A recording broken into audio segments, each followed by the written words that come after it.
If you ever find it challenging to find your breath, and that's pretty common, if it's difficult to locate, breathe a little more intentionally. Breathe a little deeper, a little longer. You can exhale with just a little bit more force, not with any craving, but just enough to locate the breath. So if you can't find the breath and that's a struggle, breathe with just a little bit more intention for a few rounds of breathing. And then once you locate the breath, you can return to a more accepting and passive relationship with it. Breathing in and out, arising and passing away, each moment a breath, a beginning, a middle, and an end, being attentive to each part of breathing.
Every so often, it can be helpful to return to the body. Bring our awareness back to the body for a quick scan. What does the body feel like now? 15 minutes into a meditation. Is there a difference in your posture?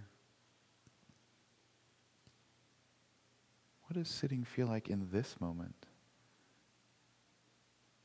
Sometimes you'll notice a greater ease, and sometimes you'll notice a new tension pops up, maybe in the neck or the knee, the back, chest.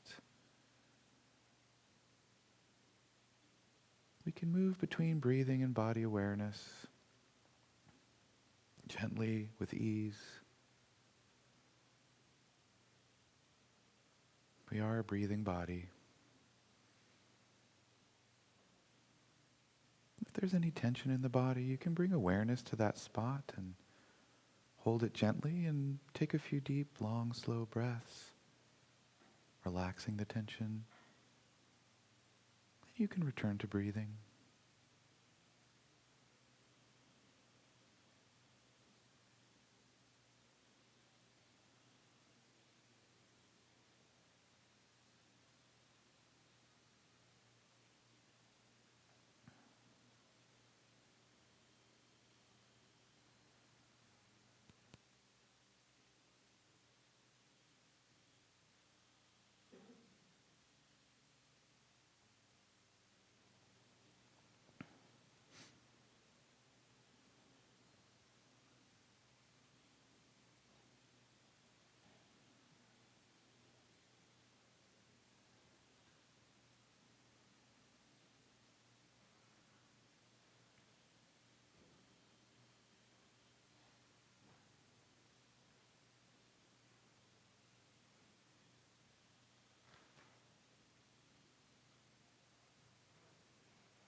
With each passing moment, breath in and out, body sensations arising and passing away. We are not only embodied beings, but we are also emotional beings. You can check in with your mood. What feelings do you notice in this moment? Is there an expansion or a contraction? A sense of pleasantness? Maybe neutrality? You might have specific emotions. There might be some sadness. Sometimes anger arises. Sometimes there's joy and ease, deep sense of rest. We always welcome any emotion that arises and passes away in the sit. We welcome them evenly.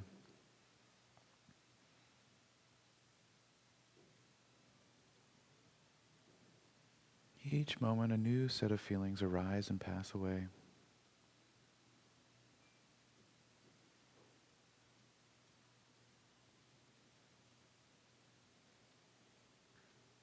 We can also bring our attention to our response to these emotions. Are you liking or disliking what's arising in today's meditation? Is there a sense of equanimity? Well, there might be a sense of aversion arising. I wish this emotion would go away. I wish this tension in my body would leave. As we breathe in and out, we become aware of the body and our emotions and how we're responding to them. Mindfulness changes our relationship to ourself and the world. Being aware of how we are being in this moment, physically and emotionally.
As we move further into our meditation, you might find that it's easier for the mind to remain present. Or you might find that it wanders away more frequently. When the mind wanders away, with grace and ease, just invite it back to the present moment. As the meditation goes on, it can be pretty normal to have a tug-of-war with the mind, really wanting it to be present, and the mind wanting to do something else, fantasizing about something, rehashing a conversation with somebody, wondering, worrying, stressing.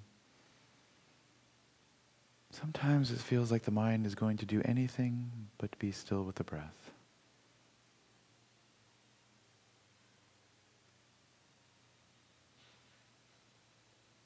Just be aware of how you respond to that.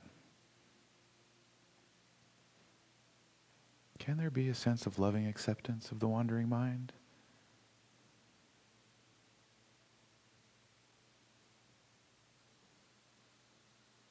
Take note of the aversion when the mind wanders.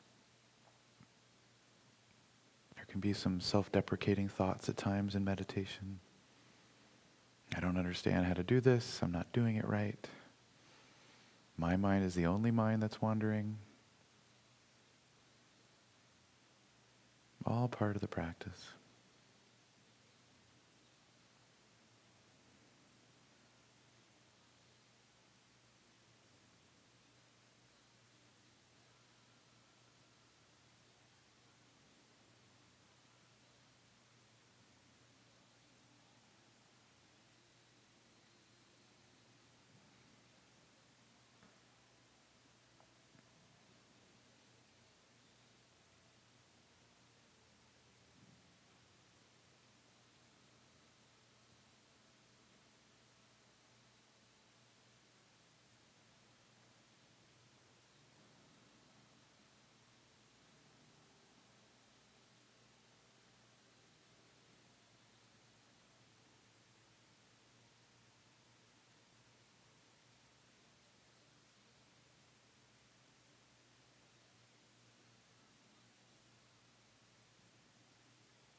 Often as meditation moves further along, the mind will start getting a little chatty.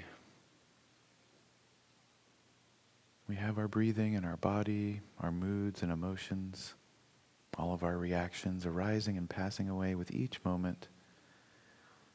And then there's the thinking mind, all of the thoughts arising and passing away. Dwelling on this, thinking about that. The mind loves to tell stories, daydreaming.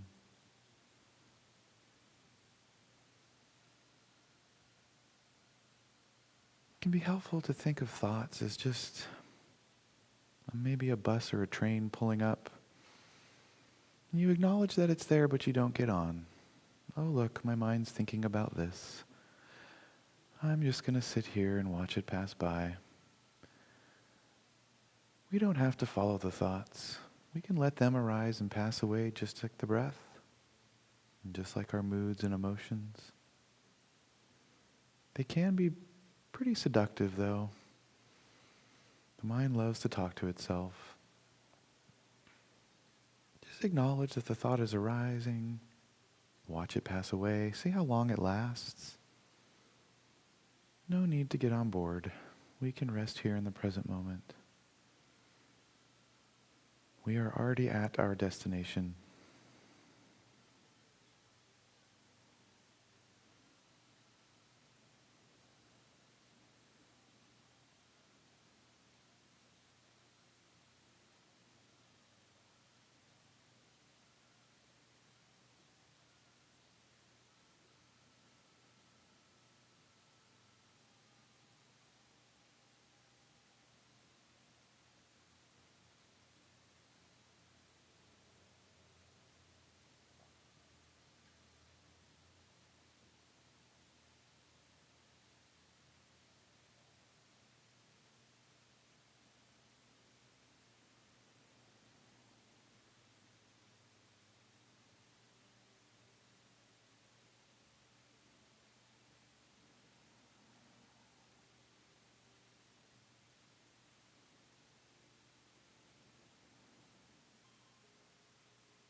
As we settle into the present moment, it can be natural that the body can light up with all kinds of sensations. As the mind gets quiet, as we learn to rest with ease in the present, awareness becomes clearer, like you've cleaned a window and you can see deeper into the sensations of the body. Every moment arising and passing, the energy of the body, temperature, pressure, tension, tingling, pleasant sensations. Every moment the body is alive with sensations. As the mind gets settled, it can be helpful to do a more formal body scan. Just to bring awareness deeper into the body. And it would go something like this. Please bring your attention, your awareness to the top of the head. Just to the top of the head. What does the top of the head feel like in this moment? Can you feel any sensations there? Just holding the crown in awareness gently. Can you feel density, pressure? Maybe the temperature of the room. Can you feel some coolness or heat?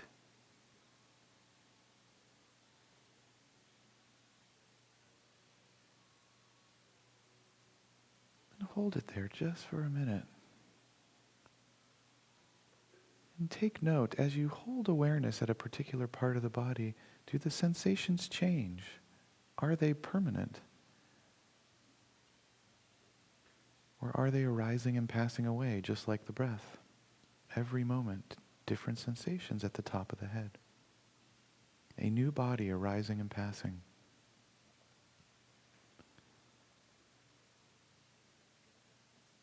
And then allow your awareness to drift down slowly, down across the forehead into the face. What sensations are you noticing in your face right here, right now, in this moment?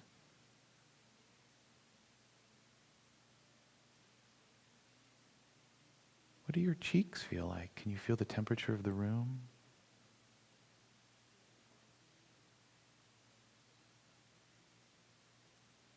Can you bring awareness to the eyes, to your chin? Can you hold it there gently, just watching sensations arise and pass? Any sensations, real life sensations, pressure, tingling, warmth, any sensations, what's going on in the face in this moment? Can you bring your awareness to the tip of the nose?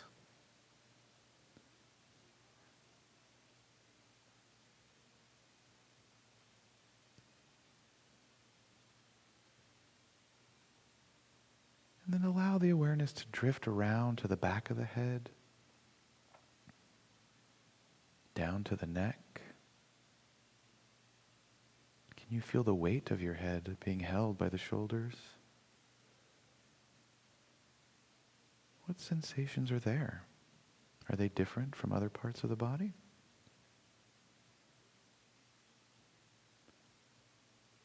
And just hold it for a second or two. Back of the head, the neck. And allow your awareness to drift down into the shoulders. Oh, we carry so much tension in the shoulders. Allow that awareness to sink into the shoulders a little bit. Can you feel those muscles? What do they feel like in this moment? Maybe there's a sense of ease. Maybe you can feel some energy moving around, or maybe there's tension. Maybe pain. Allow your awareness to be held in the shoulders.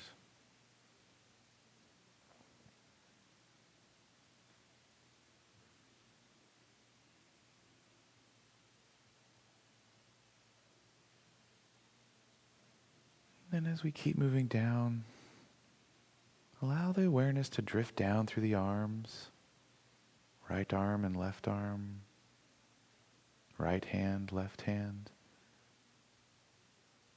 In this moment, what do my arms feel like? What sensations are arising and passing away?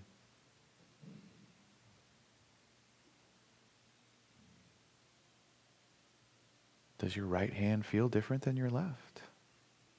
Does the left arm feel different than the right? So many sensations, every moment arising and passing, impermanent, changing phenomenon. With each breath, the sensations of the body completely change. Can we hold that impermanence in awareness?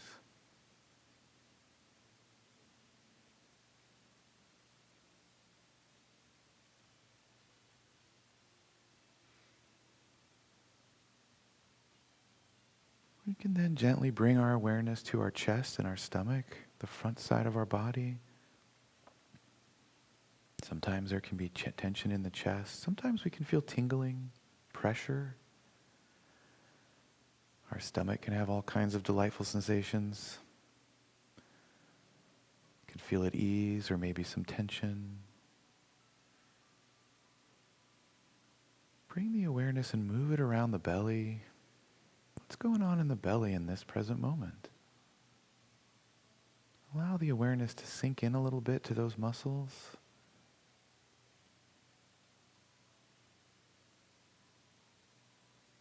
You may choose to take a deep, slow breath and bring your awareness to the belly. Relax. So much tension.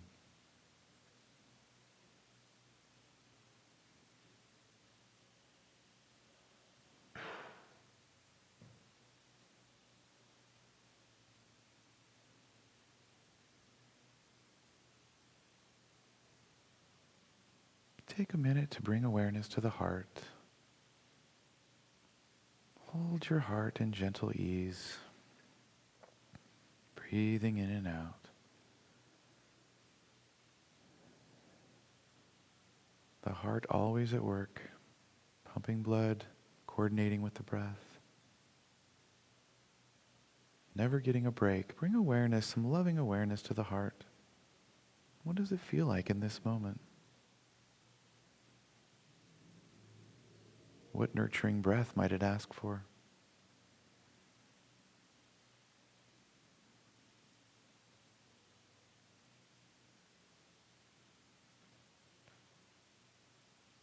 And then we drift our awareness around to the back, the upper back and the spine. So much weight carrying us through our day on the spine. all those neurological impulses day in and day out, holding our head and our body upright. The back muscles, the low back, and the hips, very common places of aches and pains. Bring some loving awareness to those parts of the body. What does your low back feel like in this moment? Can you feel the pressure on the chair? The muscles supporting your back if you're on a cushion?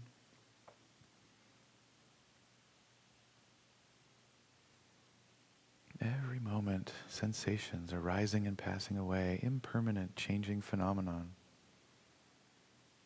brought into awareness in the present moment.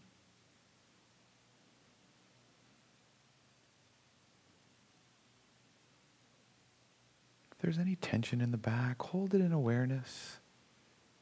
Take a few breaths into that spot. Relax it intentionally. Breath and body arising and passing.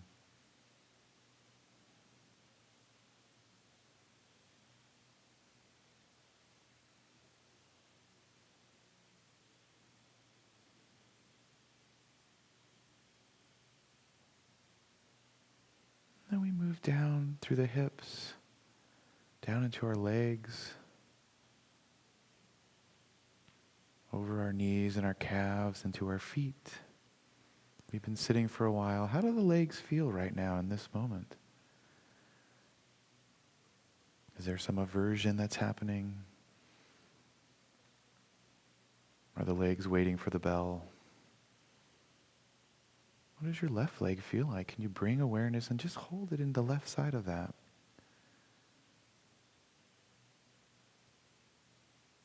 Is it different than the right?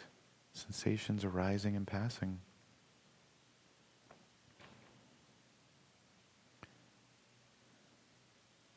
We end down at our feet. Take a second to wiggle your toes. What are your toes feeling like in this moment? Sometimes you can feel heat or coolness. Maybe a little tingling.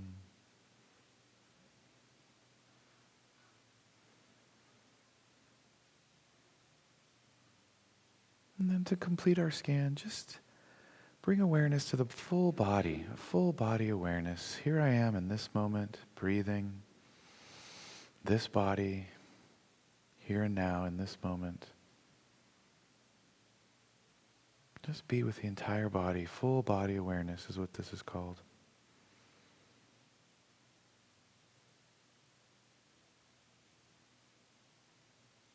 Then take 3 long, slow, deep breaths.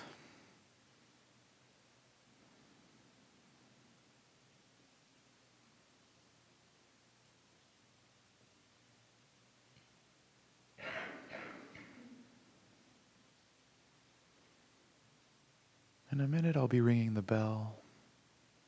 Thank yourself for the practice. It's a good length of meditation we just did. It's such a privilege to be able to come here today and sit together like this and practice. Bringing awareness in the present moment so we can free ourselves from suffering and help others do the same.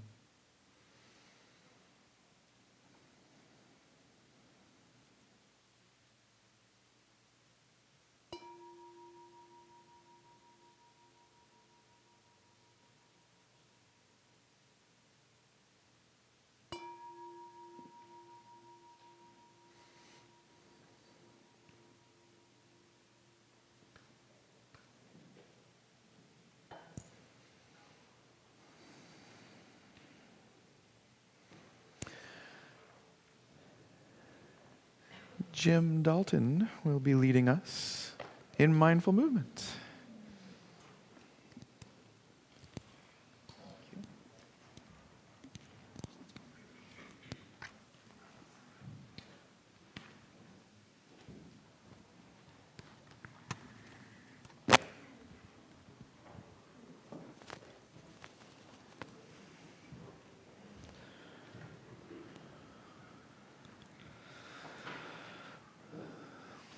Okay. If you want to join me in a standing position with the tied up in knots. There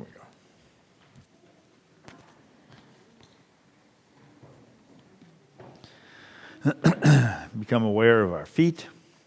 Let the weight move back and forth from one side to the other, and wake up the toes, wake up the heels. Lean a little bit. Then maybe move in a circle so you can feel your toes grab, and then let the heels take most of the weight.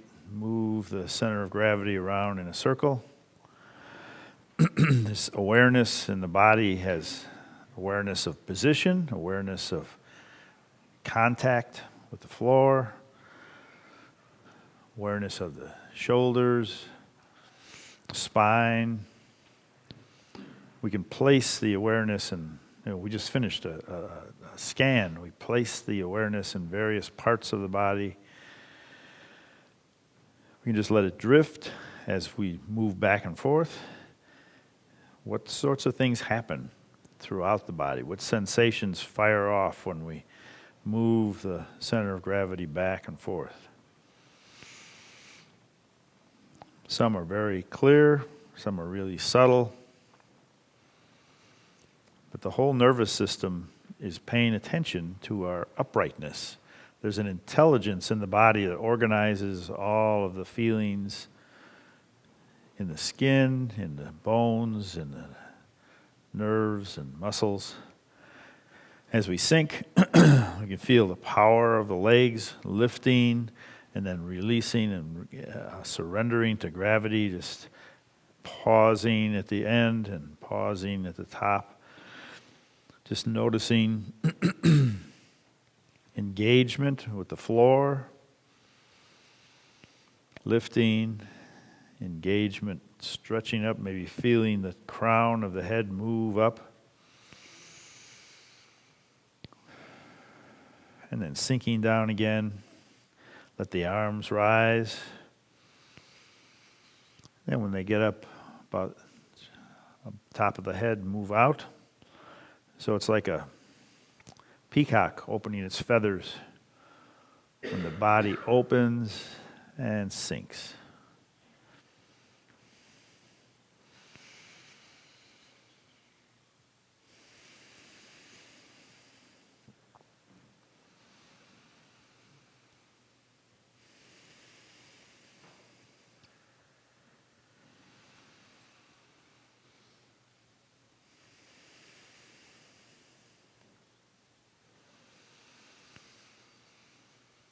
Now let's bring our palms together. Stay on the midline and just come up. Then gently move forward and down, making kind of an oval pattern with your palms. Feel the stretching in your shoulder blades, and then relaxation coming up, stretching down, release. Once more. We'll step towards the street and stretch out and look towards the center of the room, and then rock back and lift the other toe. It's a lot easier to do than to say. So this is the willow swaying in the breeze. The arms just extend from the shoulders in a relaxed way, but the feet are in connection with the earth, holding us up. We switch, do the same thing on the other side, turn towards the center of the room as you stretch forward. That wakes up the inner ear, all the little nerves and canals. Keep track of this strange movement, but there's always this knowing how to be upright.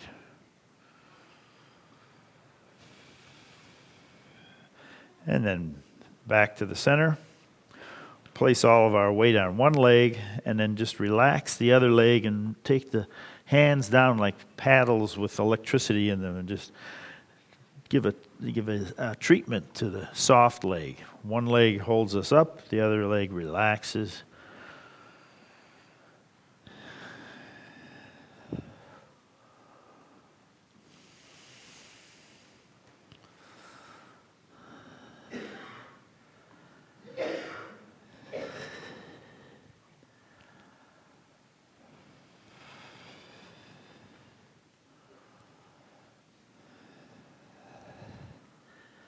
Then we come back to the center. Lift both hands and move to one side, like we're casting the nets off the side of the boat. Well, we open the shoulder on one side and relax it on the other. Reverse.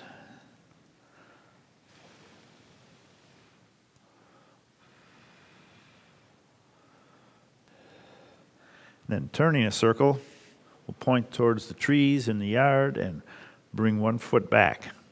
And then switch and go over to the other side. So this is the master shows the way. We're pointing out the way to enlightenment.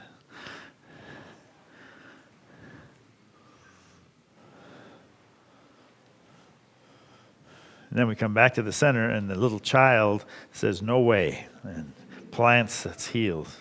"I won't go." Feel that stretch in the back of the leg, up into the hips and down into the toes. There's a lot of resistance in this system.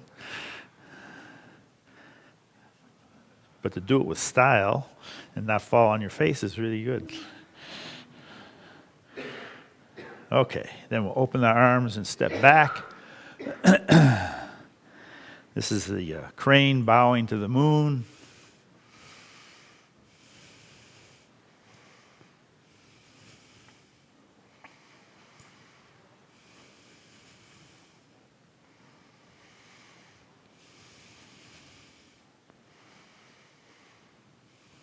And back to the center. Just allow the breath to be deep, coming up the front of the body, easing forward, and sinking down. Full breath.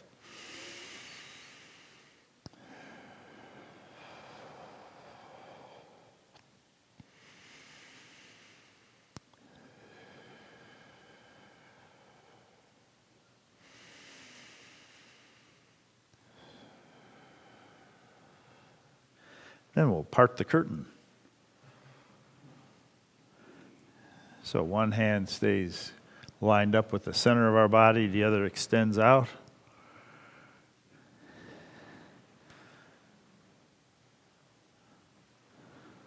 Opening the shoulders in a little different way, where we hold a lot of tension. I think that's my family. My sister is having her 85th birthday today, so I have to go out in 5 minutes and sing happy birthday. Okay. Lift. I think the Google Calendar just fired off. We should all sing. I thought about that, but I wondered if I could get all my sisters and nieces at one time across the country. I don't know. We'll see.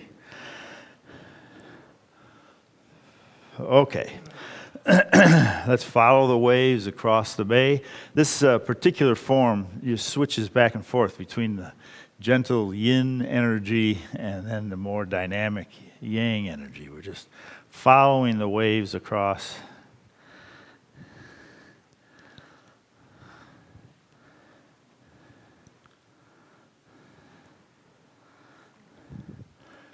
And then holding the ball on one side, we'll lift the knee and step towards the street.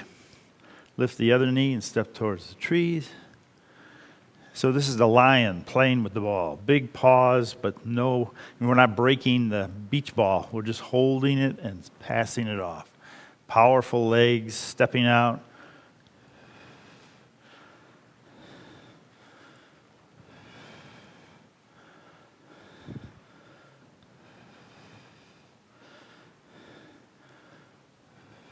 Okay, then we'll come back to the center.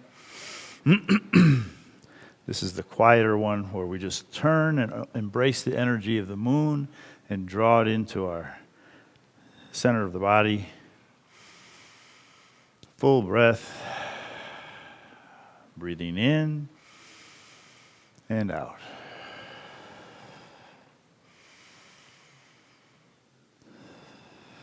And then up on the toes, we rise like a phoenix from the ashes.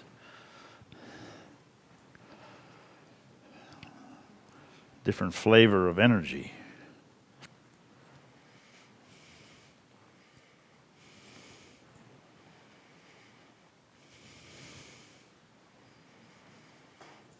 And then step back to the center, feel the feet in touch with the floor. Feel the shoulders and the shoulder blades just relaxing. And then when we step forward and bring our fists together like we're boxing both ears, feel the shoulder blades move along the back of the rib cage. So we massage that upper spine where we hold so much tension by just reaching out to either corner.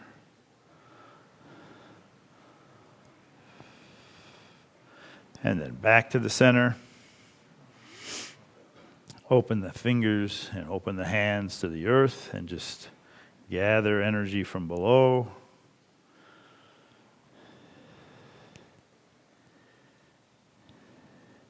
Switch direction. Feeling all the sensations in the feet and the legs, and the shoulders and the hands.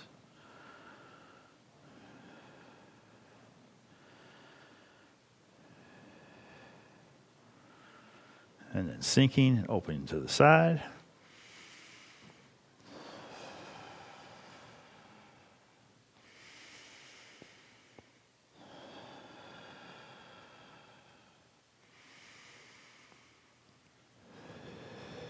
And one more.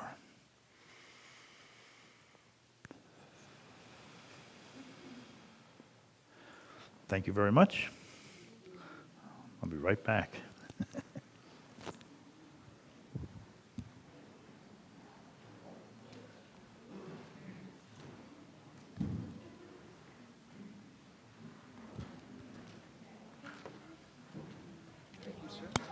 Are you doing Dharma consults today? Yeah. Okay, I'll be back in about 5 minutes.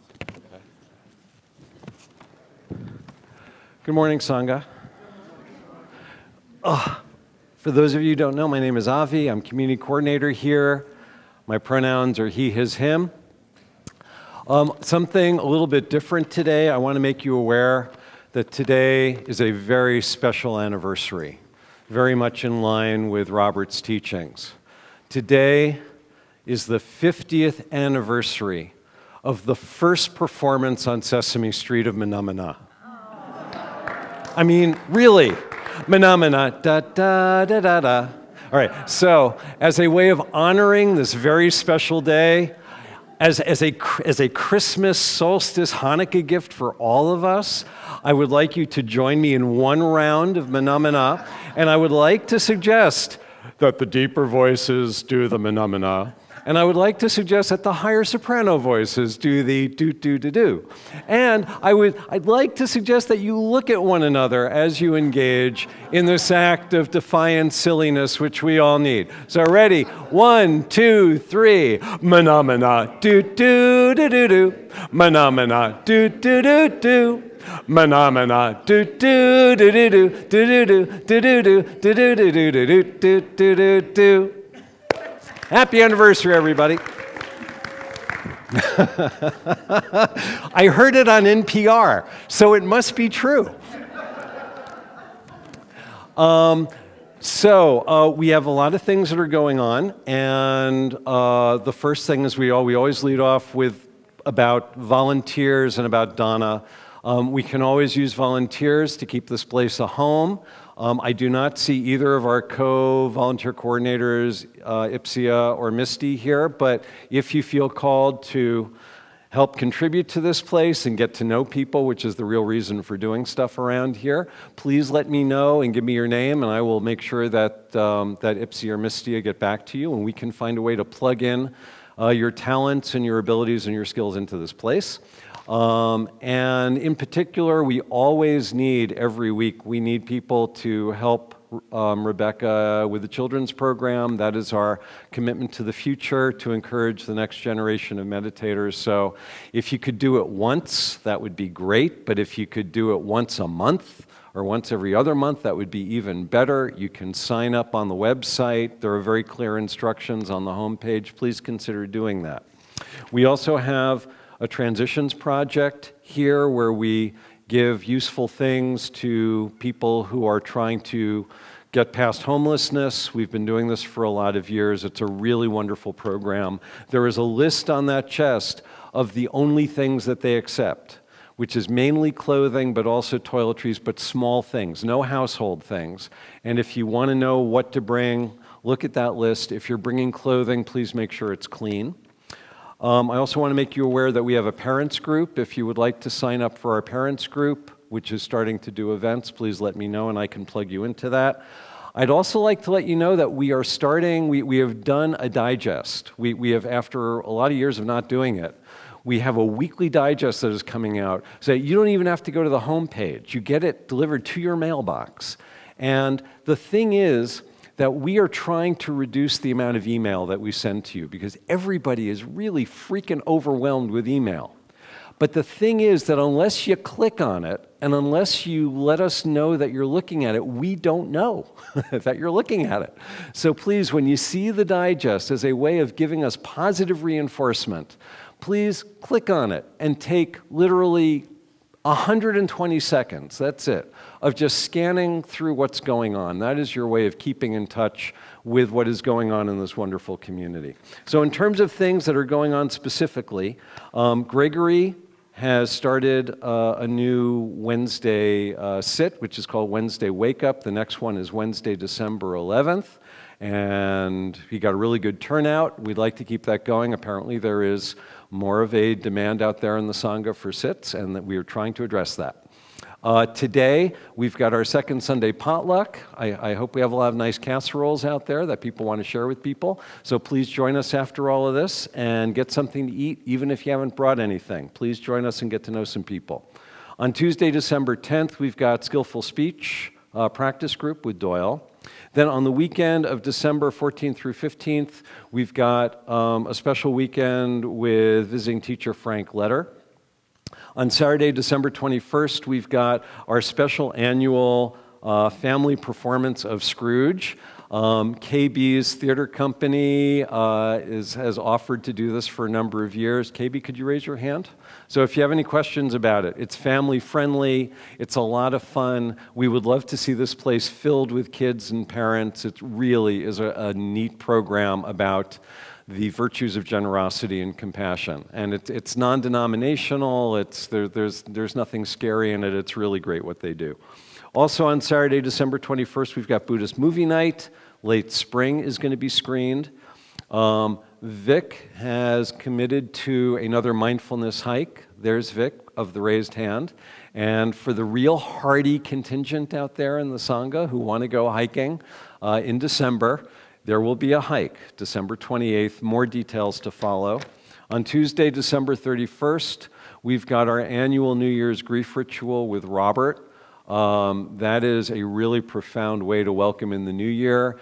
Yes, it starts out heavy, and yes, we are really getting in touch with things that are really weighing us down, but the whole point is to let them go so that we can be lighter coming into the new year.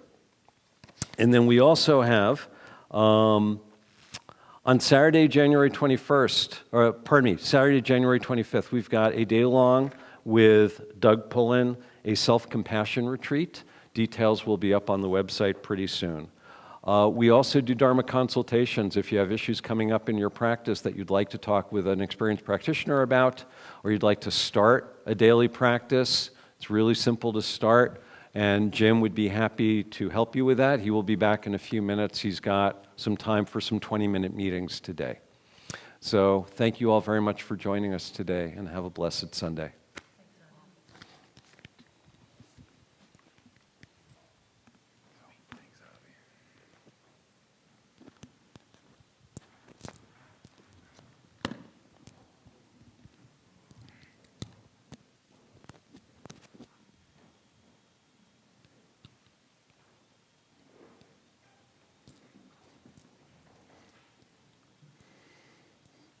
So I wanted to give just a little bit more detail on the Frank Letter retreat that's coming up. So this is going to be next Saturday. So Robert's healing is going great. He should be off the medication that's making him quite tired this week. And the plan is the Frank Letter retreat will be Robert's day back. So that's the plan. So he'll be co-teaching that, at least a portion of it, with Frank. And Frank is a student of Ruth Dennison. He's coming from Germany. So I know some people have been to that. He comes every year, every couple of years. It's always really a blessing to have someone in the lineage like that who's practiced with Ruth directly. So it's just a unique opportunity. So please sign up for that. And again, the idea is that Robert would be coming back, and that's going to be his first day back. So it would be nice to welcome him for that retreat. Please sign up. You can go to the website. The digest, of course, will be out Monday at 9 o'clock in your mailbox, and there'll be a link for that, and it'll be a last call because it's happening Sunday. So that will be the last reminder that we'll get. So if you are interested, it can be really helpful for our guest teachers to know what kind of audience is coming. So right now, we only have like 6 people signed up. I know there's going to be more. So if you know that you are going to be attending, please sign up today or Monday so I can tell him. He's been asking like what the attendance is because he'd like to have a sense of what the room is going to look like for his prep. So please come. Let's celebrate Robert's return. And Robert and Frank have been Dharma brothers in this lineage for a while, so it's a nice thing to have. Yeah, I think that's it for the caveat to the announcements.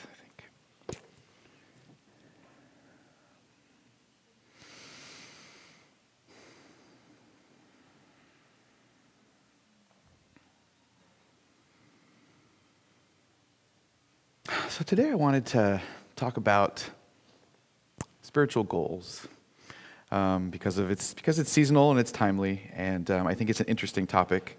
I talked about it once before a year ago or so, and it came up from things I was experiencing in my practice at the end of the year with this cultural idea of New Year's resolutions and end of the year, this kind of thing. So we're at December 8th, so the end of the first week of our last month of this year.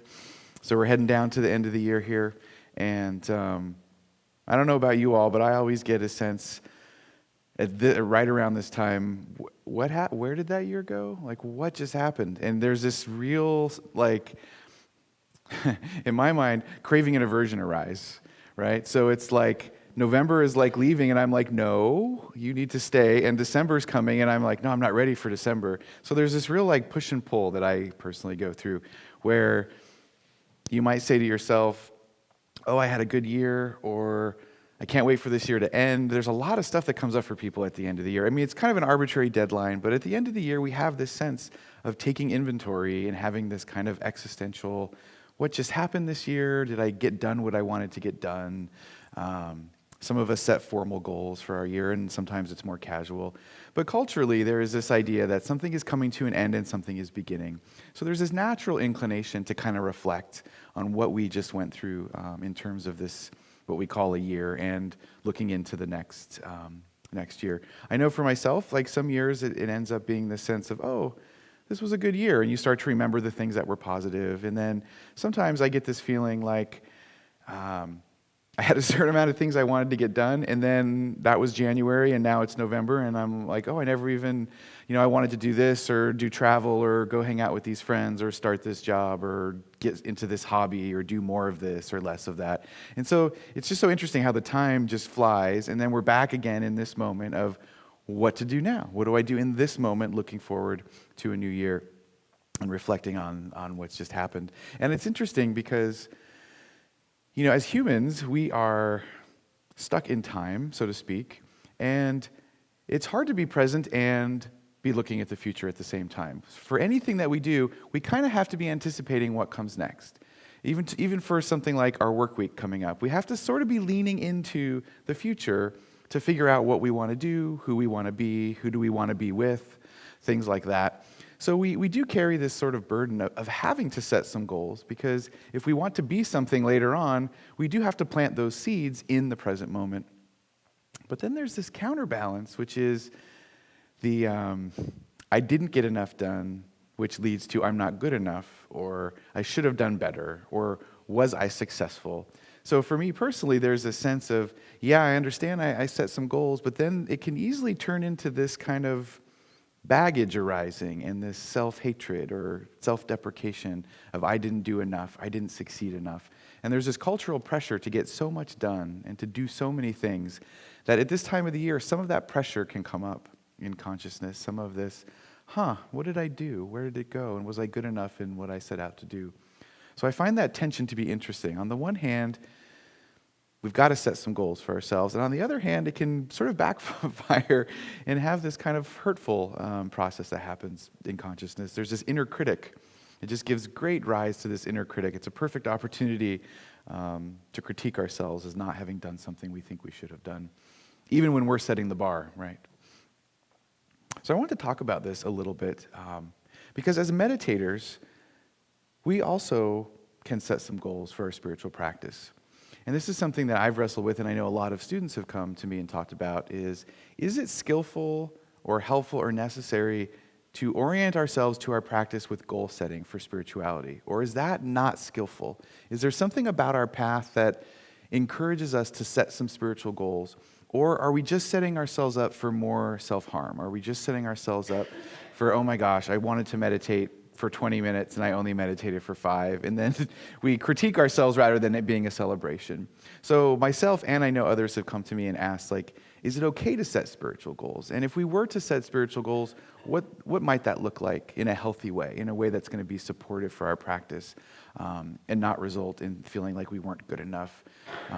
Adding another thing to our checklist of things to do, stuff with our families, stuff with friends, jobs, partners, and then we have to add on to that, and don't forget to meditate, don't forget to be more compassionate, don't forget your precepts, don't forget to the day-long retreat. I mean, spirituality and our goals can just add to this long list of things to do, and it can sort of backfire. So I wanted to talk today about what it would look like for us to do this in a way that might be healthy. And how does it fit into the path anyway, like goal setting? Is this even a part of the path? Because oftentimes we can see it as being quite antithetical, and depending on how we approach it, it can be. So that's kind of what I wanted to do today, was talk about this and see if we can get some insight and some comfort and some ease around orienting ourselves to the new year with our spiritual practice. Now, the one thing that's obvious is that the practice itself, in the biggest sense of the word, does have a goal. So when the Buddha set out on his journey, the question he asked was, is it possible to be free from suffering? So he had a question that had a goal attached to it. And his answer was yes. He engaged in his practices, and he comes back from this experience and says, I had this goal to see if there could be this authentic happiness, this freedom from suffering, in which the heart is awake, wisdom arises, and we are open and loving and compassionate, equanimous, joyful. So he said there is this experience that one can have. We can live in this experience. We can get to that experience. So if you look at the path itself, there is a goal in general, which is freedom. The goal is freedom from suffering. The goal is happiness. And not only is there this lofty goal of liberation or nirvana, the Buddha was pretty specific about the kind of happiness that comes at the end of the path, so to speak. The goal he was talking about had 3 interesting traits, and I feel like it's helpful for us to remind ourselves of these traits in regards to the path. So the happiness that the Buddha talked about had 3 things in it. First of all, he wanted to know, is it possible to have a happiness that is not dependent on outside circumstances?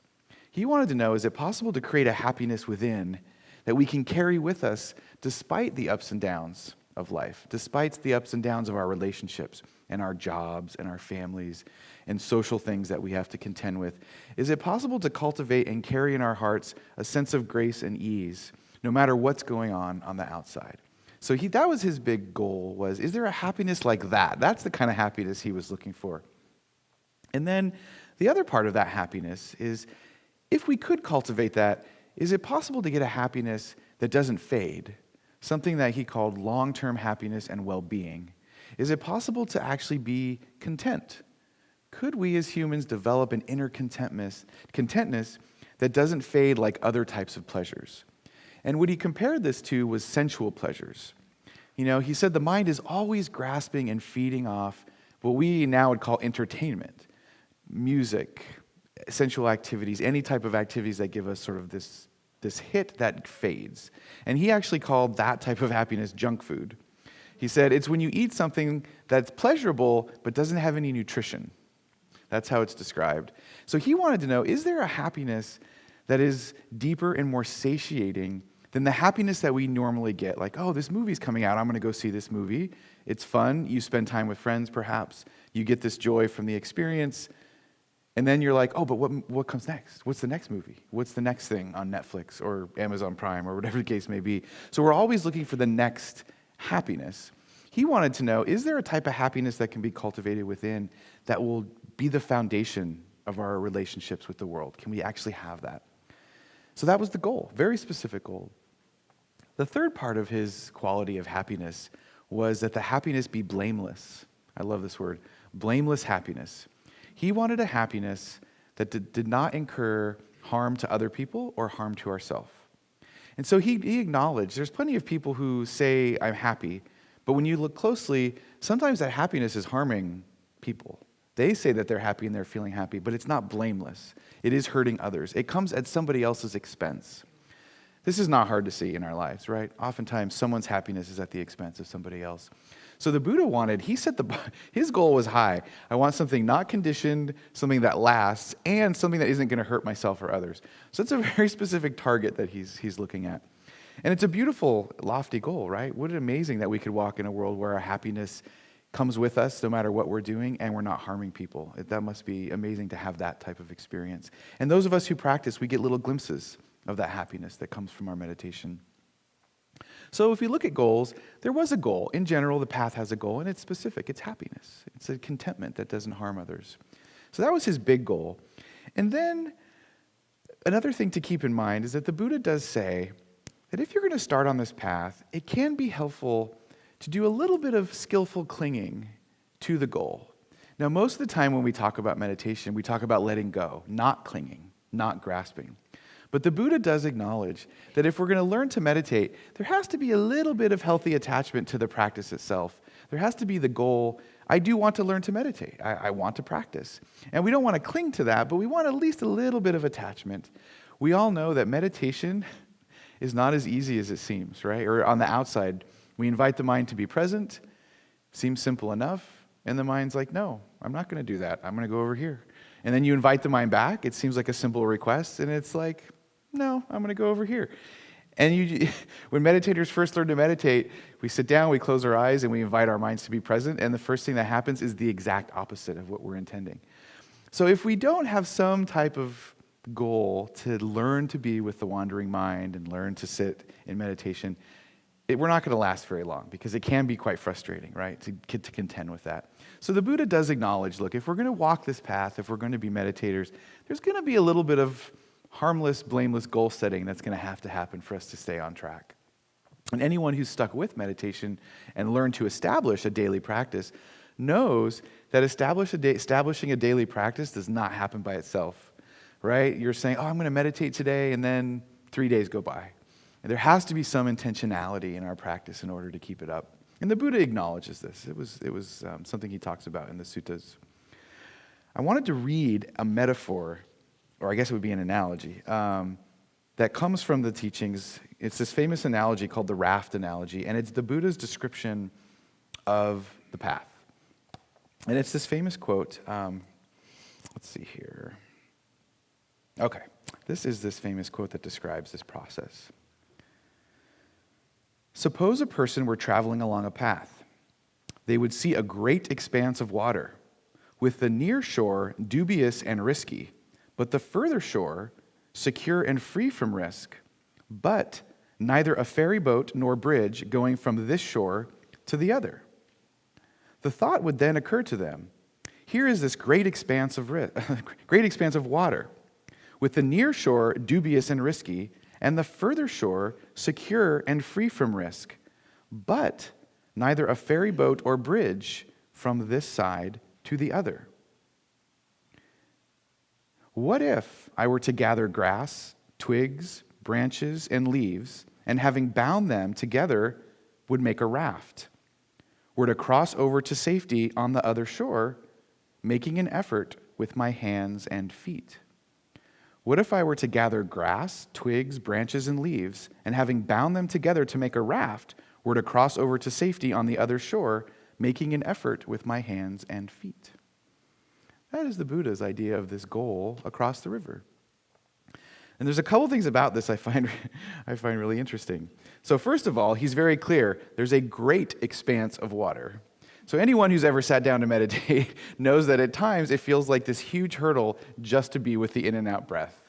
The breath is there, but to be with it is this huge hurdle. There's a great expanse of water. So the Buddha's acknowledging this like straight up. He's not saying, oh, it's like I'm going to walk across the street. There's a great expanse of water. And then he says, and there's no bridge or any way to get over there. So that's, of course, interesting. And then he says, there isn't even a boat or a raft. You have to build it yourself. So there isn't even one waiting for you to get across. You have to actually put the thing together. And then he doesn't even say you have an oar or any kind of paddling instrument. You have to make the raft yourself, and then you have to paddle with your hands and feet across a great expanse of water. So that's an interesting way for his own perception of what this meditative journey was. And what's interesting about this is that it speaks to three things about the path. One, it's not easy, but we can get across. If we build the tools, if we practice, there is this expanse of water. We have to get across it. We have to put in the effort. We have to do with our own agency. We have to build the raft, and then we have to get across the river. The twigs and the branches are symbols for the Eightfold Path. The twigs and the branches are the meditation tools. We practice our tools, we learn these skills, and that's what gets us across the river. With our hands and feet, this is very specific. We have to put in our effort. And if we don't put in our effort, you put that raft in the water and then it just goes downstream. It's not going to go across. And there's a sense of getting across something, right? Which takes a little bit of effort. And if anyone's ever been on, well, of course, back then it wouldn't have been an inflatable raft. This is like twigs and branches, which now I'm thinking about that I'm of course thinking of an inflatable raft. I'm like, oh, I could do that, This is something you're building with what you can scrounge on the side of the river. But if you've ever been on an inflatable tube or raft and tried to paddle with your hands and feet, not easy. It's not easy to get direction. It's not like you've got an engine or something to get across. So the Buddha's acknowledging there is a goal. It's over there. We've got the tools here. We can do it, but we're going to have to do a little bit of work. It's because we have to do that work and put the raft together that it can be helpful to have some goals on the path, even small goals. I'm going to learn to be less aversive when the mind wanders. That's a goal. We can do that without heavy attachment. But in order to get across, there is this idea in the path that we're going to have to do some swimming. We're going to have to put some effort into it. And again, we don't have to cling and crave and be really tight and contracted about it. We can do it with an open heart. But we will be doing some of that. So just in general, I'm hoping you can rest assured that if you decide you want to set some spiritual goals, it's perfectly in alignment with the teachings. It's perfectly in alignment with learning something new like this, that you might set some specific clear goals for yourself in your practice.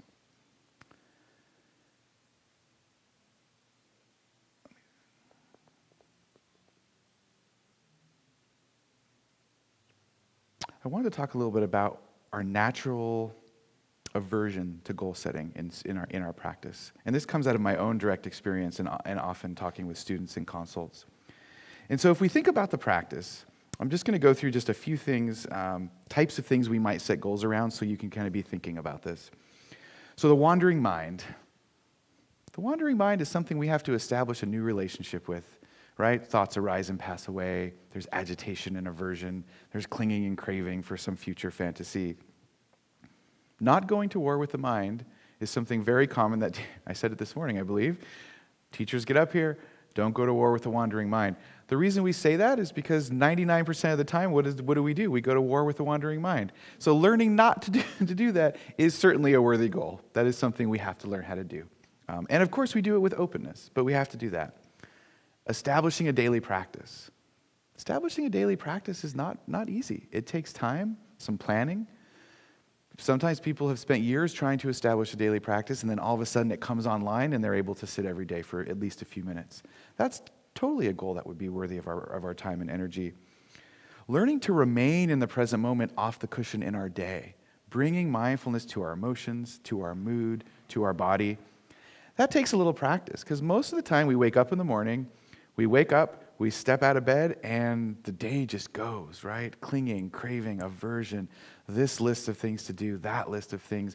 We don't really usually go into our day with this sense of, okay, I'm going to bring mindfulness to my work. I'm going to bring mindfulness to this person over here. I'm going to be mindfulness to my children in the morning when I'm trying to get them to school. I'm going to bring, that's an intentional goal. That's a real intentional action. All of that stuff requires intentionality. So it doesn't have to be big, lofty goals like I'm going to be enlightened by New Year's. It could simply be the next time there's knee pain, I am not going to be like, oh my God, the knee pain. You know, that's the best kind of goal, the small little goals that we can set in our practice. Next time there's tension, I'm going to breathe into it. That's a spiritual goal. It could be something small and simple. That's what would get us across the river. That's the paddling that the Buddha is talking about. So let's talk just a little bit about our natural recoil when people talk about spiritual goals in context. So, and this is something I've worked through quite a bit. One of the things that we associate goals with is that goals in spirituality, it's the opposite. Like a goal is materialistic. Like I want something. I want more mindfulness. I want more compassion, right? There's a sense of almost greediness, like not wanting it is better. Like, because we look at it like I want a new iPhone, or I want a new this or that. So when we say I want more of compassion, I want more concentration, I want more mindfulness, sometimes the heart and mind say, is that okay? Or is that just selfish?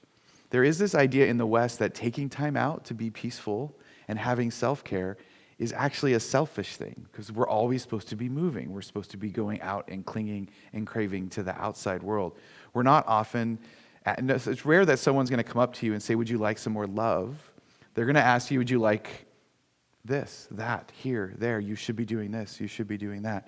So oftentimes, this new trend of focusing on self-care comes because our culture really considers self-care to be selfish.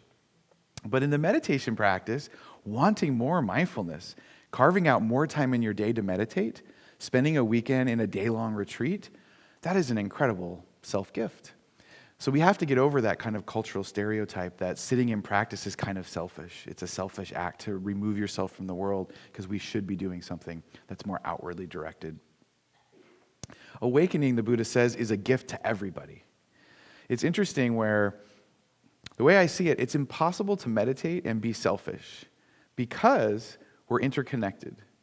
If you weren't connected to other human beings, and Goenka, my first teacher, talks about this, Goenka says, the problem with suffering is that it's contagious. So if you had suffering and it never met anybody else, well, that would be a different human issue. But the problem is, suffering touches everybody that we touch. But so does our happiness. Our happiness is contagious as well. So when we sit down in meditation, we are always, of course, first and foremost, dealing with our suffering so we can be happy. But the minute you get off the cushion and you greet your family, your friends, your people you were in the workplace, now they get to be the benefactors of your well-being.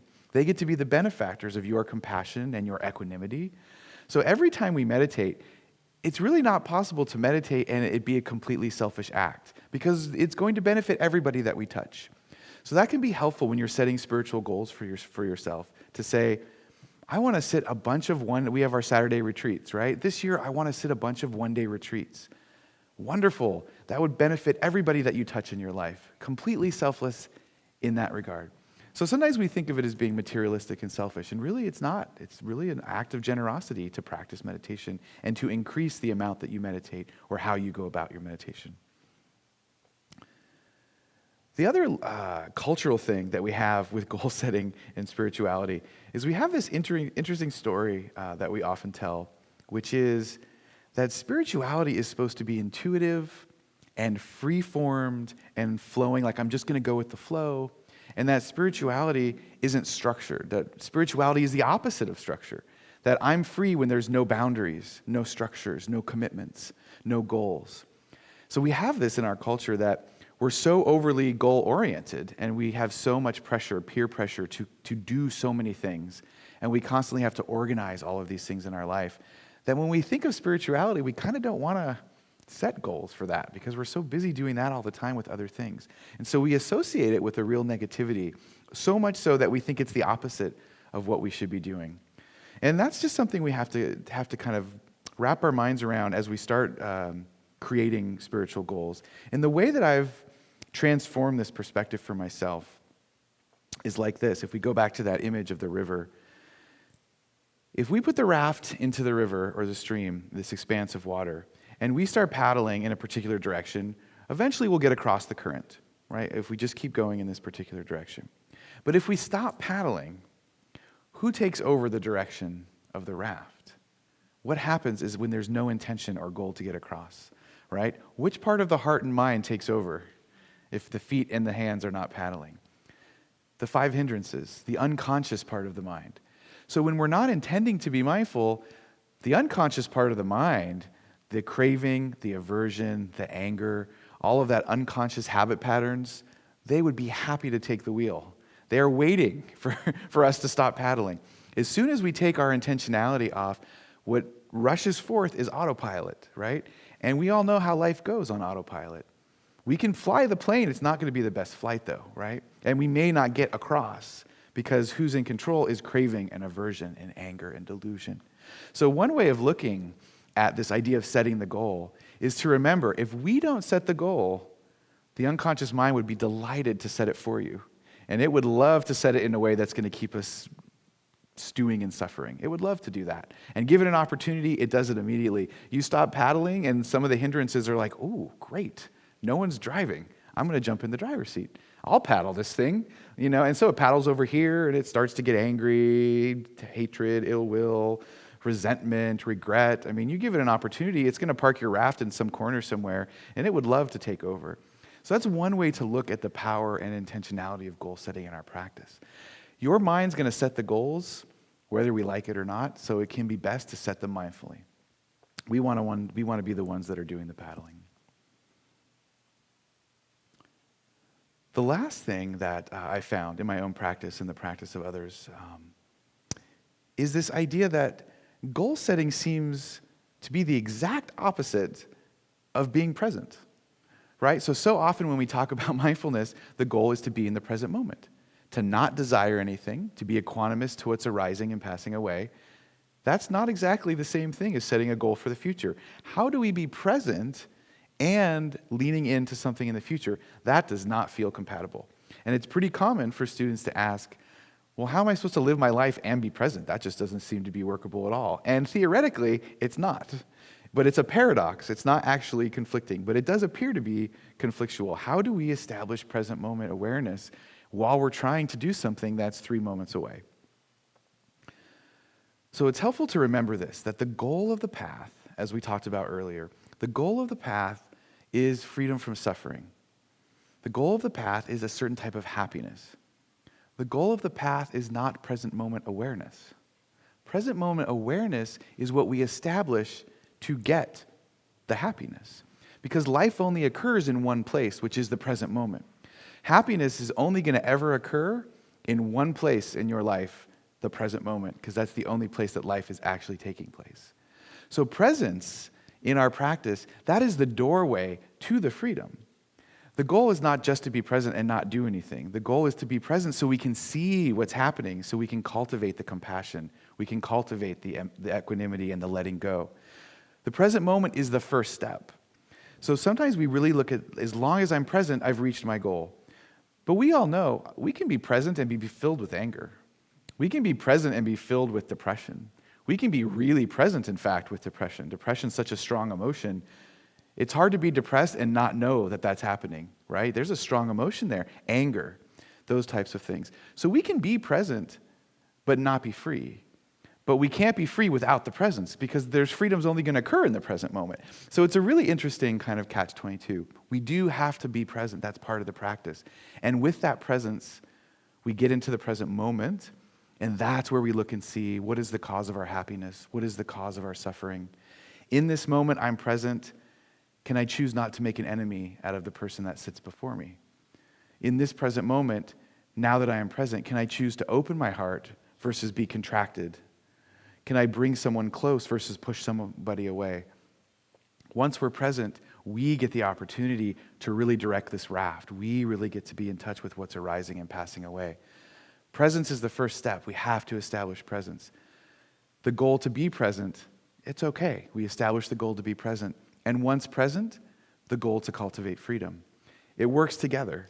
Now, if we're too attached to being present, the mind's going to argue and run away and be it's going to be frustrating, essentially. So we just keep an eye on that. We set our goal, but we do it in a relaxed and compassionate and welcoming in our attitude and our orientation to doing this kind of thing. But it is a part of the path. So basically, when we look at goals within the Dharma, there's a few ways we can be thinking about this. One of the things we keep in mind is that the Dharma has many, many practices in it.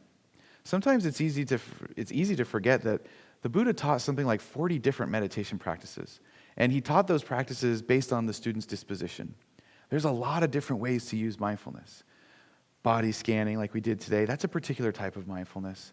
Then there's the breathing, and then there's concentration practices, and then there's loving kindness practices. There's walking meditation. All kinds of different types of meditation we can learn. We can meditate using a candle, mindful movement. There's all kinds of stuff we can do. So when we think about goals, one thing you can ask yourself, is there a practice that I'd like to try out that I haven't tried out before? Right? Is there something I've never done? Do I really understand how to do loving kindness practice? Do I really understand how to use mindful movement in my day? Do I know how to do that? A reasonable spiritual goal might simply be, this year I'm going to figure out what loving kindness is all about. I'm going to see what that's all about. I'm going to do a loving kindness retreat or listen to some Dharma talks and figure out, I'm going to practice and go to a teacher and get some help with that practice. Or I find walking meditation terribly boring. So this year I'm going to see if I can figure that out. Well, how can I do walking meditation without feeling like it's the dumbest thing ever? So many people, including myself, it took me years to figure out a way to make walking meditation really delightful. So something like that could be a spiritual goal.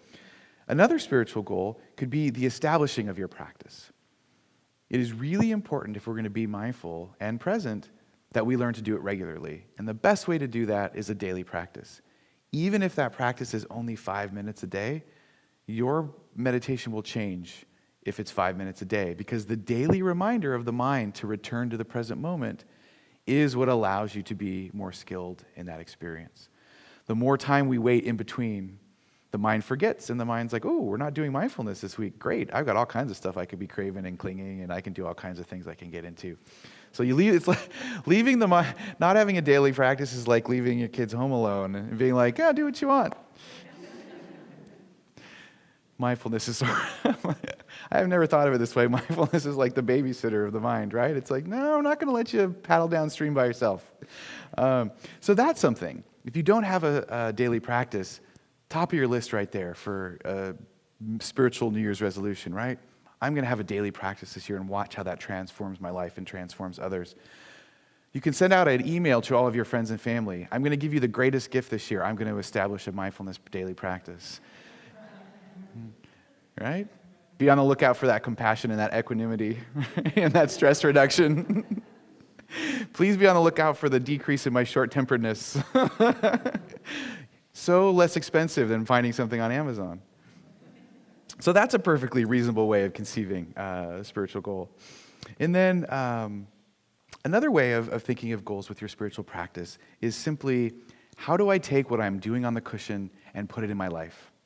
So many domains of our life, our friendships, our families, our love relationships, our jobs, our hobbies.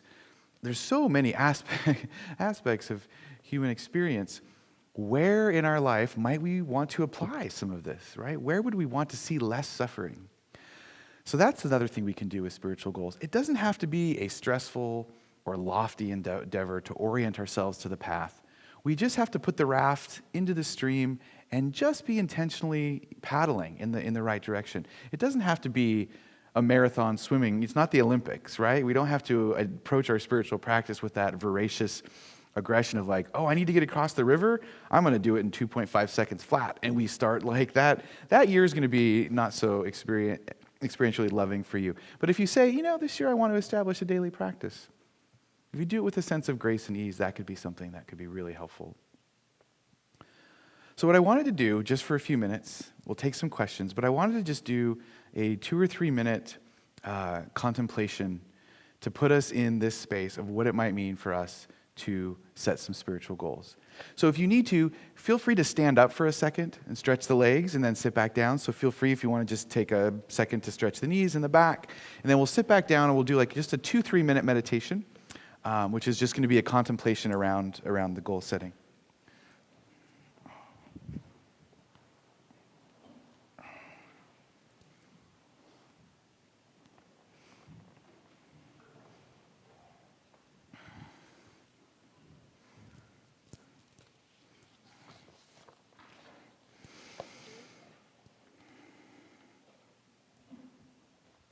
All right, let's get comfortable for a couple minutes.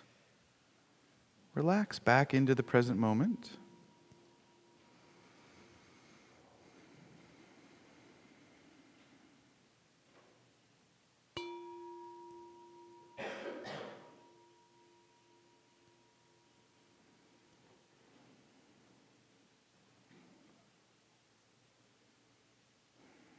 Take a long, slow, deep breath in through the nose, out through the mouth. Relaxing.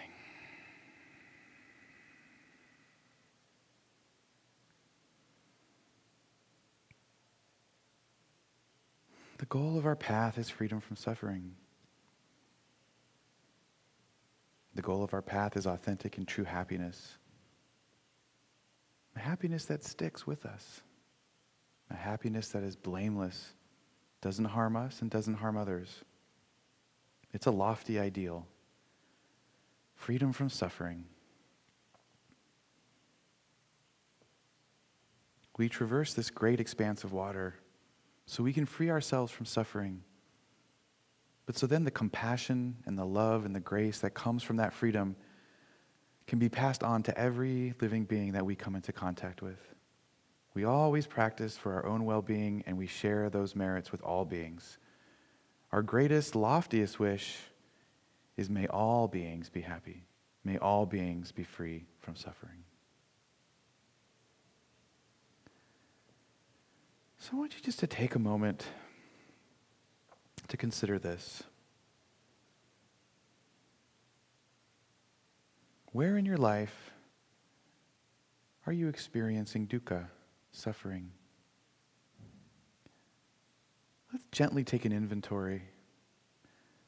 Where in the domains of our life are we experiencing some suffering, some dukkha? Think of the domain of relationships, your family and friends. Has there been any suffering this year, any stress, agitation in those relationships?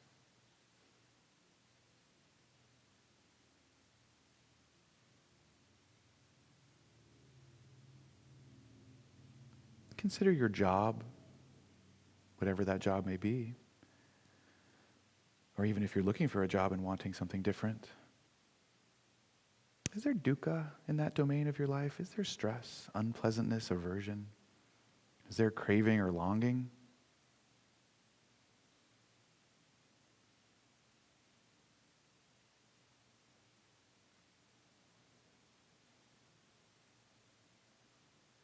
Think of being an embodied being. Oftentimes we forget about all the tension and stress and suffering that comes from just being in a human body.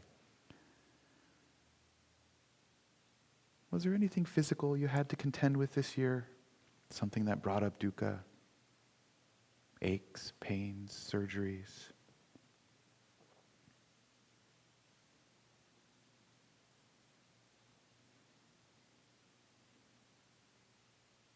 Think of your emotional domain, the emotional part of ourselves. Has there been suffering this year emotionally?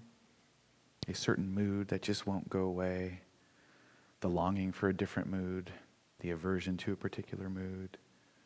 What's that been like? Is there suffering in that part of you?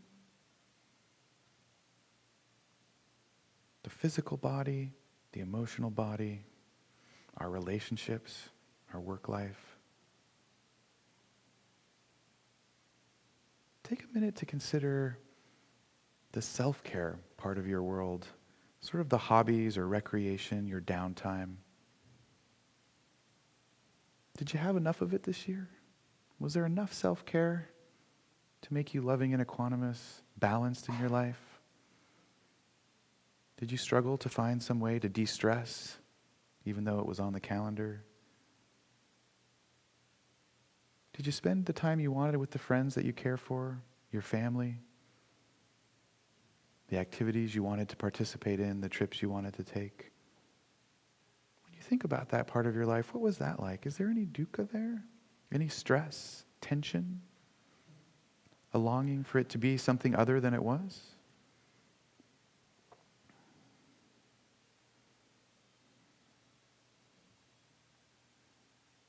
When you think of this life that we have, all of these domains of experience arising and passing away day to day, I want you just to think about one, maybe two, and ask yourself, where would I most like to apply the Dharma? Which part of my life could really, truly benefit from some joy, some compassion, some equanimity? Which part of my life could really blossom if it had more wisdom, more grace and ease?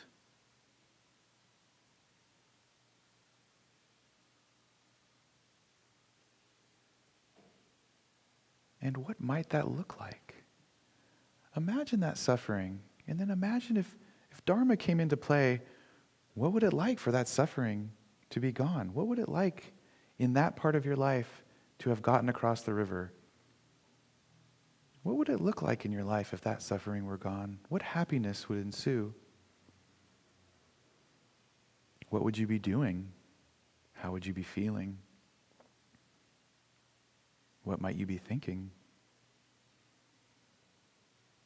If there was freedom in that part of your life, how would it benefit others? If you had less suffering in this part of your life, would it affect your family and friends? Your children? Would it have a positive impact in the world?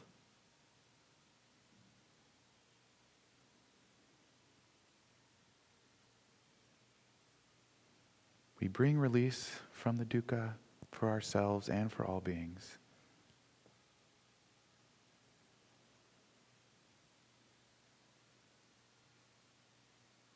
And if we wanted to apply the Dharma there, think about your meditation practice itself. What might you need to do in your meditation practice to make that happen? Perhaps a new tool, perhaps more focus on loving kindness, or maybe your physical body is hurting and you want to have less pain this year. So the Dharma goal might be, I'm going to learn to do body sweeping practice since that's known to decrease pain. Maybe you've had a lot of strong emotions this year and you're looking for some less suffering in that domain. So you might make the decision to increase your loving kindness practice. So many ways to practice. So many ways to be free from suffering.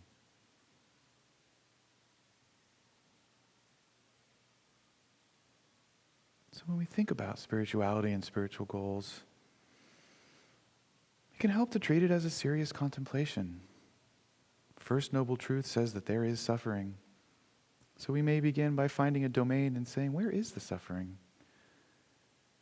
The Second Noble Truth says that there's a cause of suffering. So then we contemplate, well, what can I change? How can I exert my own agency across this river of suffering? What might I do differently? And then we make the plan to cross the river, to free ourselves so others can be free.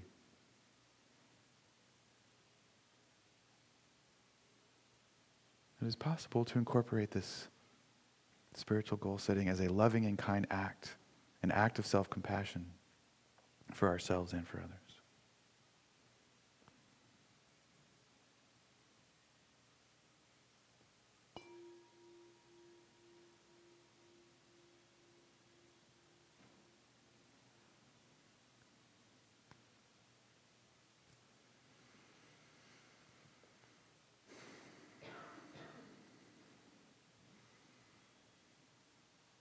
Thank you so much for your kind attention. We have some time for questions. My wish for everybody is lots of practice in the new year, which will generate lots of love for ourselves and others. The world could use a lot more love and compassion. So thank you for practicing.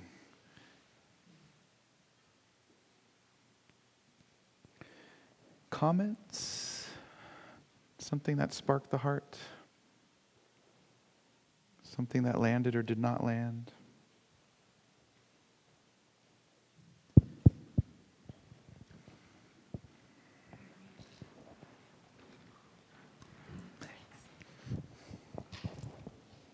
Hi. Good. It works.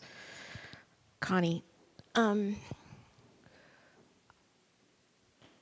find that when I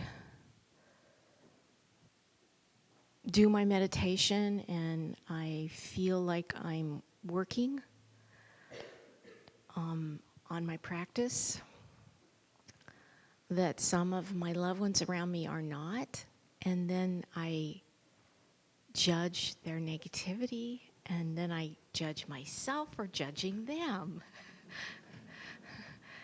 And then I just go, oh no, you should just love everybody, and yeah, what's that about? Your mind must be the only mind that ever does that.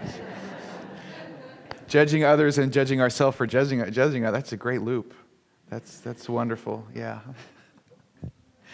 The question, I want to know just a little bit more about the experience. So are you saying that when you sit in practice, then there is a judgment for others who are not practicing? Is that what you're saying? Or I just want to clarify what the feeling was there. I wasn't clear.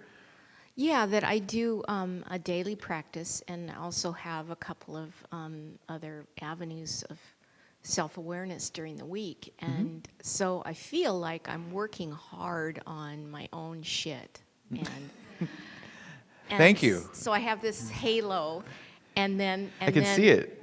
Yeah, it's working, for sure. And then there's other people around me that are not doing that. And I go, no, wait a minute, you're judging them for being not like you are. Yeah. And then I just go, no, I'm supposed to be loving and expecting, just accepting everything that's around me. Yeah, I totally see that. Yeah.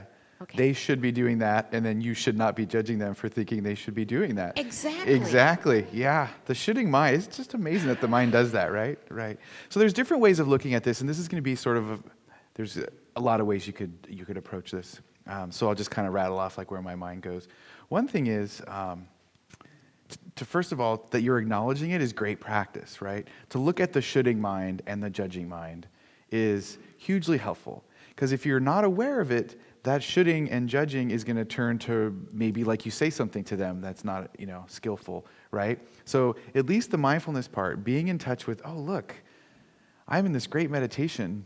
There's so many people not in a great meditation. What do they think? They should be getting a great, that moment is a wonderful opportunity to bring awareness to, right? So in the actual practice, when you find the moment of judging arising, locate it and bring mindfulness to it. And hold that awareness, because that will develop equanimity around that toward yourself. So you can use that as your object. That self-judging mind is a great object of meditation. We all have it, happens all the time. But being able to turn mindfulness to it changes your relationship to that, and it tends to decrease its occurrence. So that's one thing to remember, is that's a perfect opportunity for practice. When that arises, oh, look, I'm kind of being harsh on others. Oh, now I'm being harsh on myself for being harsh on others. That is a perfect object of meditation that you can bring into awareness. So that's one thing to notice. The other thing is to remember that doing your practice, if you're doing your practice and that halo is, developing, other people are going to feel that. They're going to see it, right? And they're going to be impacted.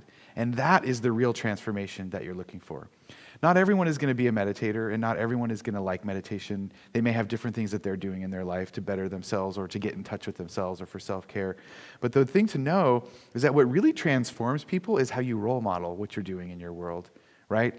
Coming to somebody and being loving to them is much more a way of encouraging people to have some type of practice such as this than coming to them and saying, you should be a meditator or you should be doing. So remember that you're already doing the thing that's going to benefit them the most, which is the practice. You're doing what you can, which is taking care of yourself, like you said, taking care of your side of the street, and that People evolve at their own pace. People evolve at their own pace. There's lots of, this is sort of a tangent, but it speaks to what you're talking about. There is a ton of studies that have been done on what encourages people to make lasting change. Because humans love to make changes, and we want those changes to stick. So people look into this, like, how do I make a change, and how do I get that change to last?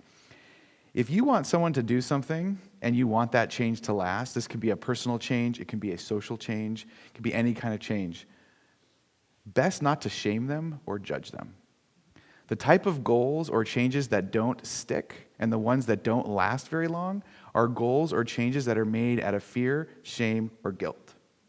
The mind does not like to make changes based on those starting points, right? If we want change, we want to see change in the world, connection, compassion, community, caring, generosity, that type of interaction encourages positive change. But when we approach somebody just living their life and say, you should be doing this, you should be doing that, and they're like, okay, I'll do that. Those changes don't often stick because the mind is in a state of fear, it's in a state of guilt. And studies show time and time again, when people set goals, no matter what they are, and the seed in the mind is guilt, shame, and that kind of stuff, it doesn't last. It doesn't last. So one of the great things that you can do for somebody is hold the judgmental mind lovingly, right? We hold the judgmental mind, and we know that what we're doing for the other person and what they could be doing, you're doing what you can. You're doing your side of things. And it's not easy, right? Because when you get something in your life that's so transforming, you just want to you're like, oh my gosh, if other people were meditating, this would be so good. This could be so helpful for people. And when we're doing it and we've got that groove, it's really easy to think it would just be easy for someone else to pick it up and transform their life and do that activity. And so it's so natural for us to do that judging, right? It's what the mind does. I would embrace the judging part of yourself, welcome it in, and use that as your object, and know that you're doing the best thing you can for the other person, which is role modeling compassion and generosity. So I have another layer. Yes. Welcome to the mind. Yep. Thank you. Yep. Thanks for paddling, though. I can see you doing it. It's great.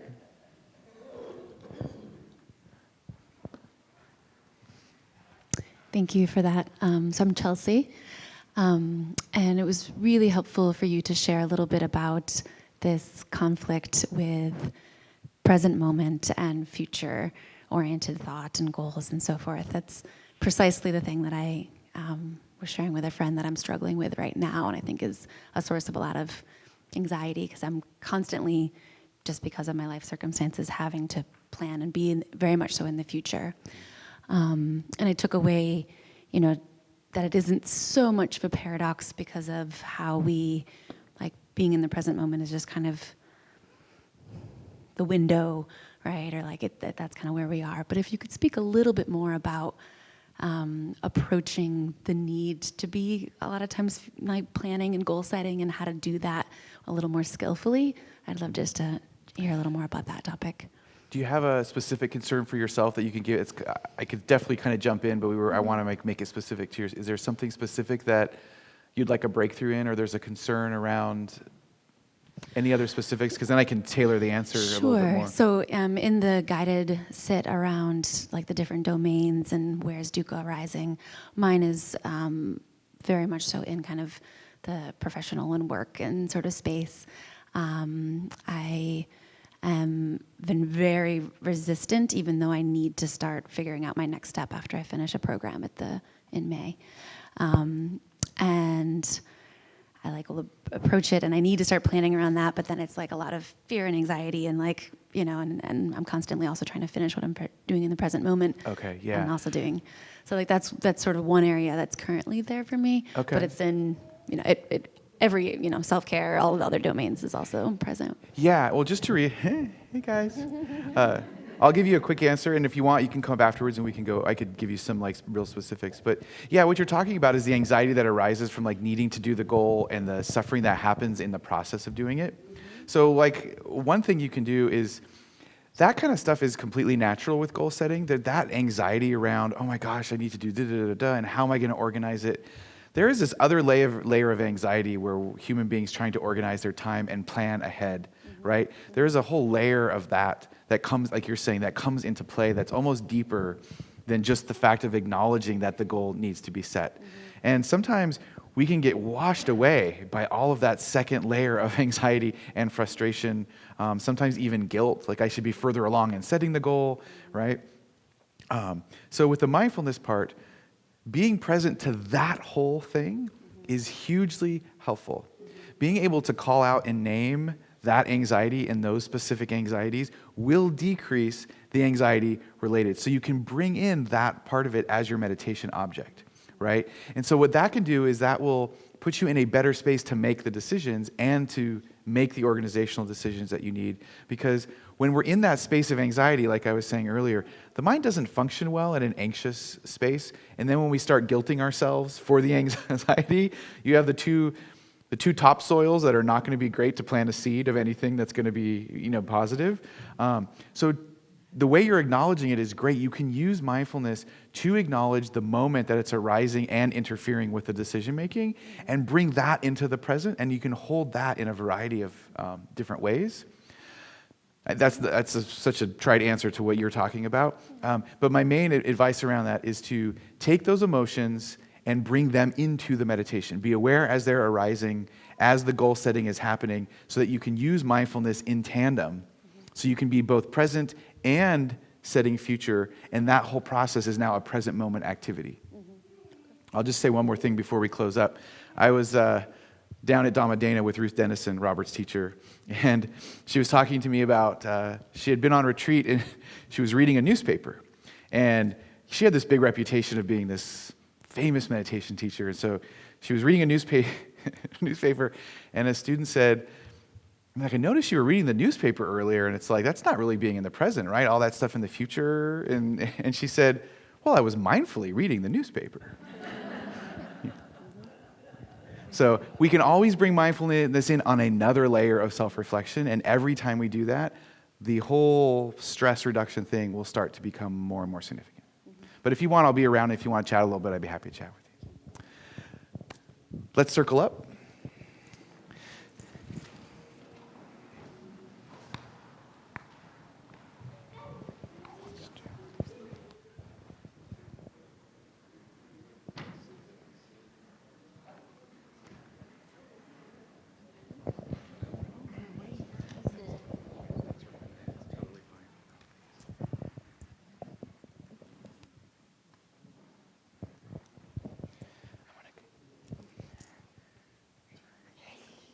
How's it going? I'm going to sit over here.